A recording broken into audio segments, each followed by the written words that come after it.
Okay, Pauline, we're back at it. We're back at that little computer there, looking at all the things around the internets, checking out some things, trying to correlate some stuff together. And we spoke about two terrorist acts, Pauline. Well, one that was defined not to be terrorism, and one that was clearly a terrorist act. It was allowed to be carried out and treated like it was play school. So I'm just going to bring up some more of this legislations that you're obligated to, but we're going to have a look at something first, Pauline. We'll have a look at something first. So if I drag and drop this thing into my timeline here, right, and I try and read it, just give me a sec, Pauline. Okay, so we do this live, Pauline. We just couldn't have bothered stuffing around with all of this hoo-ha-y YouTuber type stuff. Okay, proof of Aboriginality. AITSIS. Is that a government organisation? Is it? What's down the bottom there? Is it a copyright, the Australian Institute of Aboriginal and Torres Strait Islander Studies? All right, so is this an Australian government organisation? Because proof of Aboriginality, Pauline. Okay, so please note, AITSIS cannot comment on, prove or provide confirmation of anyone's Aboriginal or Torres Strait Islander heritage, Pauline. Heritage, you know, like those heritage listed Australian buildings, like we have our own heritage, Pauline, like the National Parks Trust, that kind of heritage, Pauline. Your Aboriginal or Torres Strait Islander heritage is something that is personal to you. You do not need a letter of confirmation to identify as an Indigenous Australian. You do not need a letter of confirmation to identify as an Indigenous Australian. Just tick the box, Pauline. Just tick the box, right? However, you may be asked to provide proof or confirmation of Aboriginal or Torres Strait Islander heritage, Pauline, when applying for Indigenous specific services or programs such as grants, Pauline, grants such as Indigenous housing loans, research and study grants that aren't available to the 97% of the population, Pauline, not available to the 97% of the population, Pauline, university courses with specific positions set for them at no charge, Pauline, no charge. Centrelink and housing assistance. Well, we know you like to help the female side of this society, but you never help the male side of this society, do you, Pauline? At all. Never do that, Pauline. Employment. Indigenous identified positions of employment, Pauline. Identified positions, Pauline. That's pretty disgusting. They're identified as specific positions of employment, Pauline. That's the working class being segregated, Pauline. Segregation, Pauline, in the employment market, Pauline. Holy goly moly. That goes outside of social services, Pauline. That's employment, Pauline, as identified Indigenous positions. That sounds like segregation to me. That totally sounds like get to the back of the bus. Pauline. Get to the back of the job queue. But you're white. You can't apply. That sounds like segregation, Pauline. Get to the back of the bus. Get to the back of the bus, please, Pauline. Right, so government agencies and community organisations usually accept 3 working class criteria, Pauline, as confirmation of Aboriginal or Torres Strait Islander heritage, Pauline, because it's heritage to them. It's no longer real, is it? It's heritage. And they no longer live in their lineage, do they, Pauline? Because they have working criteria in their employment as identified positions in this working class, Pauline. Being of Aboriginal or Torres Strait Islander descent, identifying as an Aboriginal or Torres Strait Islander person, being accepted as such by the community in which you live or formerly lived. And we prove these things not to stand up at law, Pauline. At law, Pauline. But what we have a problem with is employment, Pauline, and education, Pauline. So, I mean, when does this step outside of humane acts towards people, and then it turns into segregation, or shall we call it apartheid? Government agencies, universities and schools will often supply you with their particular guidelines and ask you to complete a form or provide a letter of proof or confirmation of Aboriginal and Torres Strait Islander heritage, Pauline.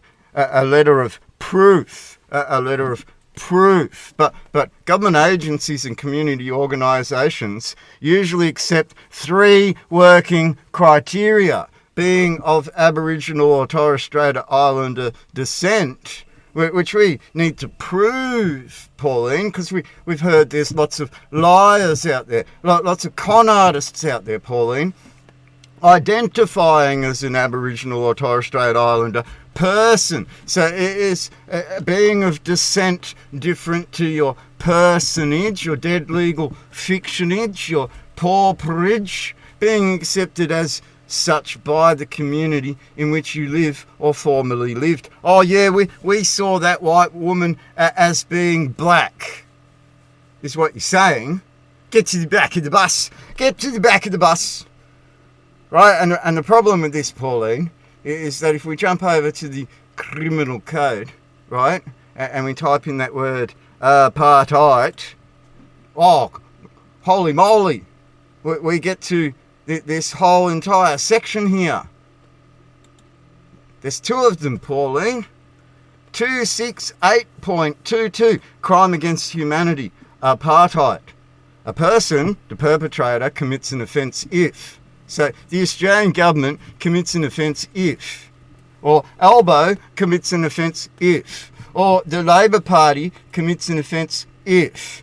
The perpetrator commits against 1 or more persons an act that is a proscribed inhumane act as defined by the dictionary, or an act that is of a nature and gravity similar to any such proscribed inhumane act. And the perpetrator's conduct is committed in the context of institutionalised regime of systematic oppression and domination by one racial group over another racial group or groups. You mean like a new House of Aboriginals in the Constitution, Pauline? You mean like undermining the line of authority that exists in a people's Constitution, Pauline? That's separate to apartheid. We'll get to that in a second, but we'll continue on this apartheid.